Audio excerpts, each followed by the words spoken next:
बूढ़े भक्त और भगवान की अनोखी कहानी।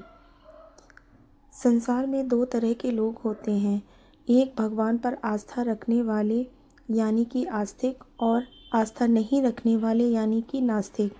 ये कहानी आस्था रखने वाले लोगों को ज़्यादा पसंद आएगी। हो सकता है इस कहानी को पढ़ने के बाद उनकी आस्था और ज़्यादा पक्की हो जाए।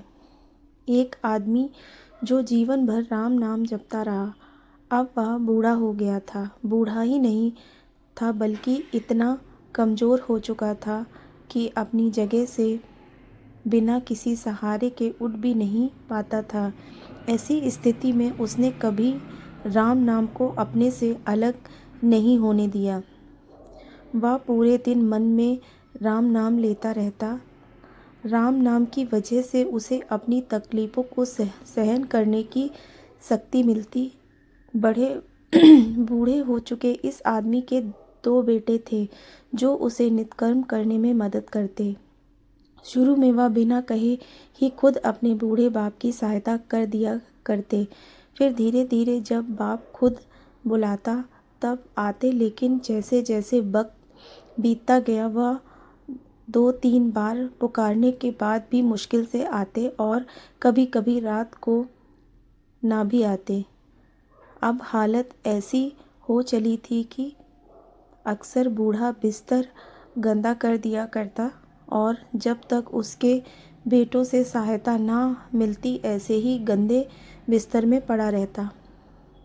बुढ़ापा बढ़ता जा रहा था, उसकी नज़रें कमज़ोर हो चुकी थीं।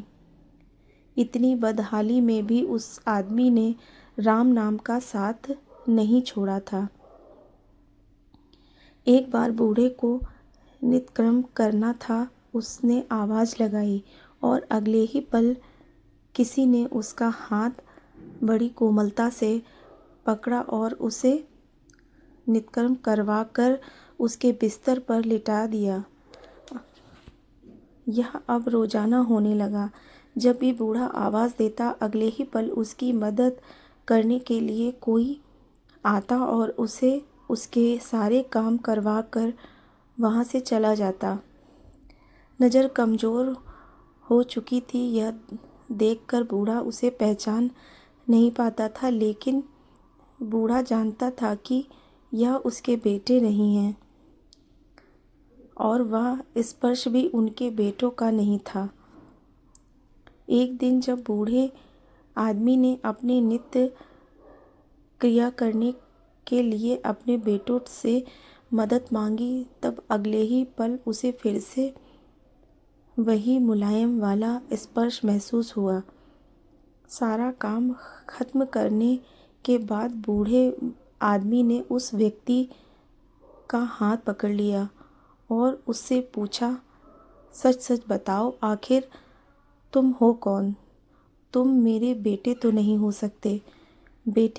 बूढ़े के सवाल के साथ उसके कमरे में बहुत तेज रोशनी हुई और प्रभु अपने दिव्य अवतार में वहाँ पर दर्शन दिए। किसी भी वस्तु को बड़ी मुश्किल से देख पाता था, वही बूढ़ा भगवान के दिव्य रूप को स्पष्ट रूप से देखने में समर्थ हो गया। जिस भगवान का नाम वह पूरे जीवन लेता रहा, उसे अपने पास पाकर बूढ़ा उसके चरणों में गिर पड़ा और बोला, भगवान, मैं धन्य हो गया जो आपने मुझे साक्षात दर्शन दिए। लेकिन भगवान, मैं बहुत शर्मिंदा हूँ क्योंकि मैंने आपसे मेरे नित्य कर्म करवाए। भगवान ने कहा, मेरे लिए सारे काम एक जैसे हैं। अगर वह काम मुझे अपने भक्तों के लिए करना पड़े तो मुझे सभी कामों में खुशी मिलती है। बूढ़े ने हाथ जोड़ते हुए भगवान से कहा, लेकिन भगवान, आप यह सब करने के बजाय मुझे मुक्त ही क्यों नहीं कर देते? क्या आपके दर्शन मात्र से मेरी मुक्ति संभव नहीं है? यह सब प्रारब्ध की वजह से है। तुम्हारा प्रारब्ध बहुत कठिन है। अगर मंद होता तो मेरे दर्शन मात्र से तुम मुक्त हो जाते। मैं चाहूँ तो तुम्हें अभी मुक्त कर सकता हूँ, लेकिन फिर अगले जन्म में तुम्हें प्रारब्ध को भोगने के लिए आना पड़ेगा। इसलिए मैं तुम्हें खुद तुम्हारे प्रारब्ध काट कर मुक्ति करवाने के लिए सहायता कर रहा हूँ, भगवान ने कहा। इतना बोलकर भगवान वहाँ से अंतर्ध्यान हो गए। कुछ महीने और काफ़ी तकलीफ भोगने के बाद आखिरकार उस बूढ़े आदमी को मुक्ति मिली।